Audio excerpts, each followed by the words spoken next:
दीर्घ दिनर नीरवता परे लालगढ़ पुणी जवान माओवादी मुहांमुही जवान को गुली रे जड़े डीसीएम कैडर माओवादी प्राण हराइथिबा बेले जड़े डीवीएफ जवान शहीद होइछन्ति अन्य जड़े जवान गुरुतर आहत होइछन्ति तांको चिकित्सा पाई वायुसेनार हेलिकप्टर जोगे विशाखापाटना स्थानांतर करा जायछि।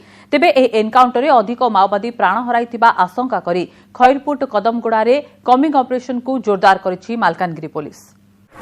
पुणी जवान माओवादी मुहांमुही स्थान मालकानगिरी कदमगुड़ा डाबुगुड़ा जंगल।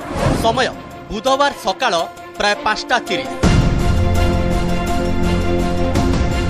मालकानगिरी जिला खैरपुट ब्लॉक अंतर्गत कदमगुड़ा डाबुगुड़ा जंगल में छत्तीसगढ़ माओवादी नेतृत्व में ठोल होते 30 जणिया टीम। गुइंदा सूत्रु एने खबर मिलवा क्षणी ऑपरेशन आरंभ करते मालकानगिरी एसओजी और डीबीएफ जवान। जंगल भितरे माओवादी और जवान मध्य होइतिला घमाघोट लड़ाई। एथिरे जणे जवान शहीद होइता बेले जणे गुरुतर आहत होइछन्। जंगल भितरे 5 राउंड गुली खाई शहीद होइछन्ति डीबीएफ वीर जवान जयराम कोआसी।